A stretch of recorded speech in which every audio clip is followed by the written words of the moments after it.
Hey everybody, it's Jess, and I'm going to be recording a few Home for Christmas vlogs and videos, so I hope you enjoy them, and much love! Hey guys, it's Jess coming to you with my newly pink hair. It's not showing up super well on the webcam, but I did this with Manic Panic. It's this really soft, cotton candy colored pink, and you guys have been voting if I should color the rest of my hair blonde, stay with this light color, or you can see my roots and gray hair. Yeah, I started getting gray hair when I was 19, premature gray hair. Anyway, or go back to my root color. So you guys have been really helpful weighing in on what hair color you think I should go with to stand out with the pink. So, hair aside, yesterday I found out that Barnes & Noble has been releasing copies of Home for Christmas.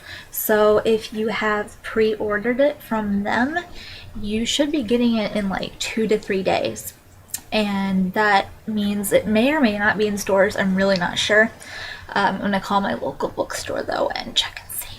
But this is a little bit of a sad but also happy vlog, and I'm going to do a few. Working really hard on this retrospective piece that'll have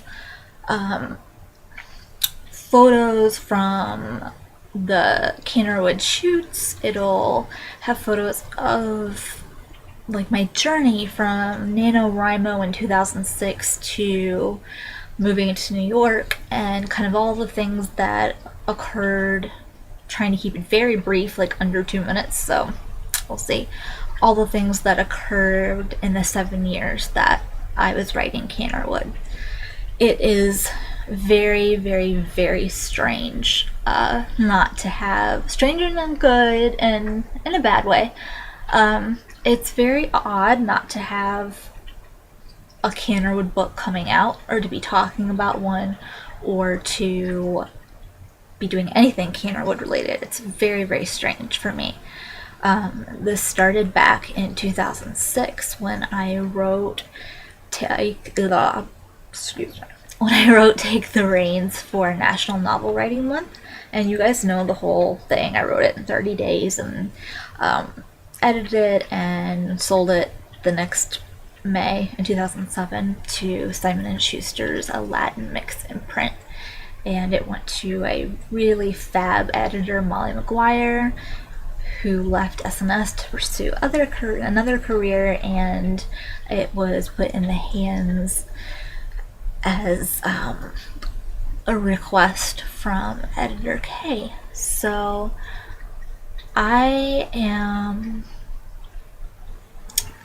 it's sad. There's gonna be pausing so much. I apologize. It's just really weird. I went from, in 2007 through 2010, writing a book every 8 weeks. So that kind of pace was crazy. Excuse that noise. And I had turning this off. Sorry.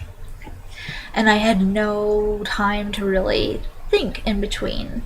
And, it was turning out books every 8 weeks, and then doing a lot of promo and work for Canterwood when I wasn't actually writing. And like I said, it was a 7-year process. I went from writing the books bi-monthly to writing them every 3 months, and then to every 4 months. So over 7 years, that's been my life. I mean, I was 19 when I started this. I'm 26 now, and I never ever could have imagined. Sorry. I never could have imagined that. I will not do the Oprah ugly cry. Never would have imagined that this book that I wrote would actually ever make it onto the shelves, and that it would ever become what it has. And for me, it has been an absolute dream come true and a lifesaver, literally. Canterwood allowed me to not just ride. It's supposed to be a happy video. Let me have a sip of Diet Coke. So,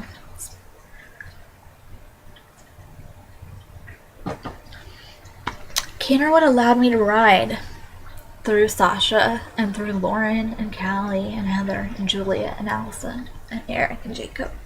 Well, when Jacob did ride that once or twice. And it also allowed me to escape a situation that I was living in that wasn't so great and move to New York and live in Brooklyn and be with my best friend in the entire world, Kate, and find all of these wonderful friends, and also all of you, Team Canterwood.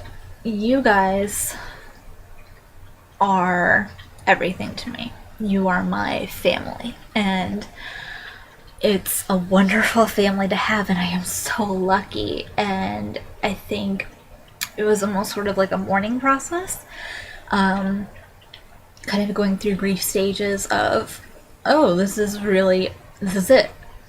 I'm not going to get an edit letter again. I'm not going to promote another Canterwood book. And I guess I sort of was thinking that you guys would all disappear, even though I know that you won't. My crazy brain was just like, oh, once they're done with Canterwood, then they'll forget about you and they won't, I'd lose that connection to Team Canterwood. I know that's not true. I know you guys, and you know that I adore you and love you so much. And even if I'm not working on Canterwood, I hope that you will follow me to future projects and still know that with all the new stuff that I want to talk about coming up, Canterwood is still going to be around, and hopefully for a very long time. I just got actually an email today about something really, really exciting, and I can't say anything, it's killing me. It's been like a year in the making, and I just saw some images of something that's going to be amazing, and it's going to be happening next June, but I have to wait until spring to tell you guys that. That sucks. It really sucks. But you guys are going to be really surprised and hopefully as happy as I am, because it's a real dream come true for me. Gosh.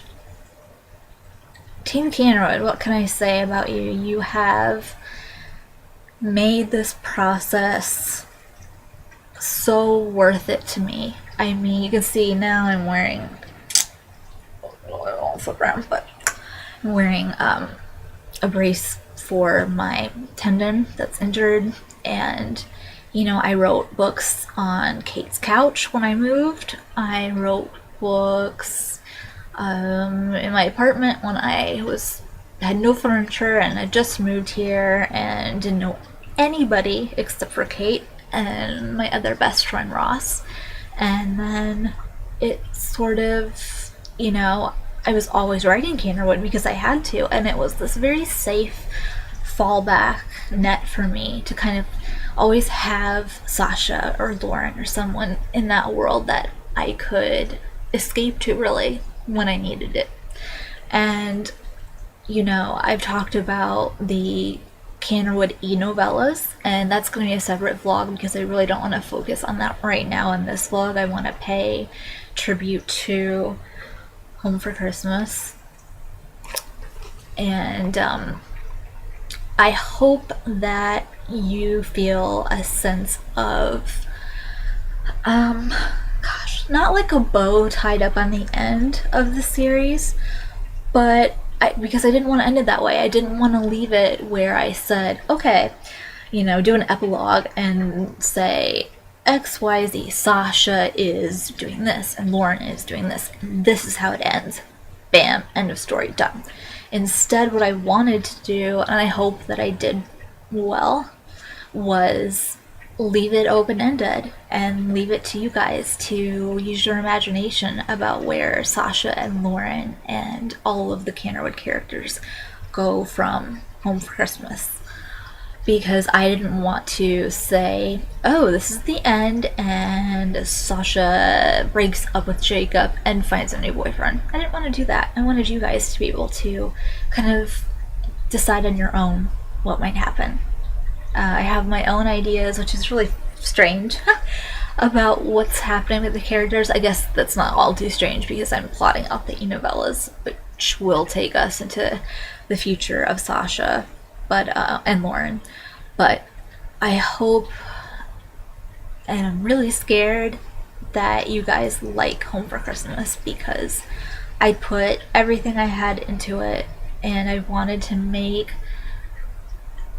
do the series justice after 20 books, and I wanted to make you guys proud. You are, like I said, my Team Canterwood family, and I didn't want to write a final book where you threw it across the room and you were like, this sucks, I hate it, why did she write it?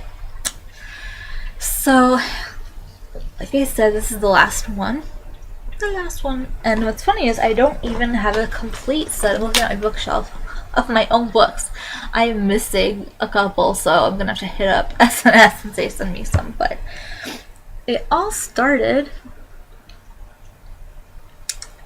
I don't know if you can see that well, but with this, Take the Reins. And I thought it would be one book, and my agent at the time, Alyssa, put Take the Reins out on submission in May of 2007, and within 10 days we heard from SNS and they said, we want to buy this book. And I was just, oh my god, are you kidding me? And then Alyssa said, well, there's a little more to it. And I was like, what? And she said they actually want 4 books instead of 1, and they want to make a series. And to me, that was absolutely terrifying. I had written 1 book, and I had never written fiction before, and I didn't know if I was even good at it yet. I had done a lot of nonfiction work, publishing magazine articles. I had, started when I was 14 and wrote about 100 pieces by the time I was 19 that were published. And, Take the Reins was my first kind of step into Canterwood. And some of you may not know, it started out as a YA, and Sasha was 16, and the title was, she was 15. And the title of the book was Freshman 15. And she was a high schooler at Canterwood. So that's kind of odd that now I'm going to be visiting her through the novellas. I know I said to stop talking about them, yet I keep doing it.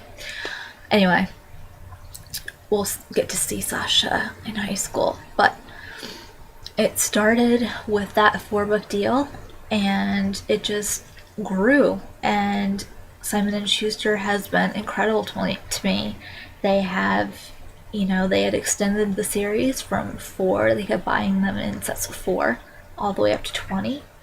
And I cannot thank everybody there enough for all that they have done, the marketing team, the art department, my editor, and everyone who has pushed to get Canterwood into the hands of readers and teachers and librarians and booksellers. I thank you every day, and I feel very blessed and very lucky that I have all of you. And Team Canterwood, what I hope you take away from this is I am not going anywhere anytime soon. Well, hopefully not. I hope editors continue to buy my new books, and that I will have lots of ideas. I actually do. I have a notebook filled with maybe 30 or 40 book ideas that are like young adult and middle grade and tween and chapter books, and I just want to write everything, and I hope that you guys will come with me. I want to talk in a new vlog about Wild Hearts, It's going to be another horse novel that I will have coming out in 2015. I'll do a separate vlog just about that. But what I'm trying to say is, our relationship and our family, we are still Team Canterwood. That's not going to end. Like I said, I just got an email today that something amazing and an absolute just jaw-dropping in that cliched way email. Like I said, it had been in the works for about a year, but I got to see something today that just made me bounce around on my bed. And that is going to do a lot for the series, so I am so excited. So Canterwood is still alive, and I know you guys really want a movie or a TV series, and that's not in my control. That's all up to the big sharks. I shouldn't say sharks, because one of my very close friends is a Hollywood guy, and he's amazing, not a shark. But it's up to them to decide if they want to make a series or a movie about Canterwood. So how can you guys help with that? A lot of you have asked me, and the best thing to do is to buy the books and to get other people, get your friends to buy them, because we have over 500,000 copies in print of this series, and that is wonderful and insane. I can't even believe that number. I mean, the last time I saw Take the Reins, I think it was in its 13th or 14th printing. I'm not sure. I don't even know if I have the first printing original copy. I gave so many books away, signed books. That's why I don't have an entire set of my own, but that's really what you can do, and that's pretty much all we can do, is get Hollywood to take notice and let them see, hey, we've got this audience and these readers want a movie, and look how well these books are doing. So keep spreading the word about Canterwood and do what you're doing, because it's hopefully gonna work one day. Who knows? We'll see. And I have to thank you also, because you supporting me allows me to do my dream job, and that is writing. I cannot imagine doing anything else. I don't know what else I would be or what I would do if I didn't have Canterwood. And you are supporting my 3 kitties, Bella, Bliss, and Khaleesi through. Oh, got one asleep next to me. You guys are supporting them because you're supporting me, and everything that you do reflects directly on if I'm able to stay a full-time writer or not, and you guys have made that happen for me. So I owe you so much, and please know how grateful and humbled that I am by every email, every tweet, every Facebook message, every letter. I save them all. I have boxes of your letters. I have thousands of your emails, and I know you might not believe me, but I promise you, I have read every single email that has ever been sent to me by one of you. And it's been hard for me to reply, and a lot of that has to do with my arm, so I'm in a lot of pain. And it's caused by typing, and it's like repetitive motion. So I type every day. That's repetitive, and it keeps re-aggravating my tendon injury. So when I'm on the computer, I really have to be careful about what I do and spend most of my time writing. So that's why it's easier for me to actually vlog or keep answers to your questions. So definitely keep sending me those that way. You can email them to me and say, like, question for Keek or whatever you want, and I'll answer it. And then I don't have to type, so that's really easy for me. And I want to stay in touch with all of you. I want to know what you think about Home for Christmas. Even if you hate it, I want to know. And send me pictures when you get it, or send me a photo of it on shelves, and let me know if I can put it on my Tumblr or Instagram or on my blog, and I will. If you don't want me to put it up for everybody to see, definitely email it to me. That way I can just see it, and it'll be between us and be private. But I would really, really, really love to see Home for Christmas kind of out in the wild, and definitely hit me up, like I said, with your reactions, good or bad. And another thing you could do that will help book sales actually is leave a review. Again, like I said, be totally honest. If you leave a review on Amazon, you can rate it 1 to 5 stars. If you absolutely hate it, leave a 1-star review. If you like it, leave it a 4 or 5-star review.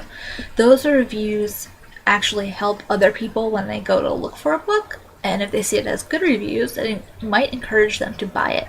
So if you would be so kind as to review it on Amazon.com and maybe copy and paste that same review to BarnesandNoble.com or BooksaMillion.com, that would be awesome. I would love it. And if you do that, again, get in touch with me via Twitter or Keek or Facebook or email. Let me know that you did it, and I'll give you a shout out on my Twitter and thank you for it, or in a Keek or vlog somehow. So, gosh, this is 21 minutes now and it's rambling and you guys are like, stop. So I will. I just want to make sure that you know, and that you really know, how grateful I am for each and every one of you, all of you together, Team Canterwood. You guys literally saved my life in many, many ways, and I'm not using literally like, I literally jumped off a cliff, or I literally jumped out of bed, or, literally had a heart attack from fear. I mean that you did. And I want to, share more and be more open with you guys. And I'm going to do that in a few, future vlogs, because I get emails from you and you share all of your thoughts and fears and problems with bullying and boys and mean girls. You share all of that with me. So, like my friend and author Heather Brewer has said, read her books, by the way. If I'm asking you to be honest with me, or if you're coming to me with things, I need to be honest back. That's only fair. So I really want to start doing that. And thank you so much, times 10, times a million, for everything that you have done for me and for my books.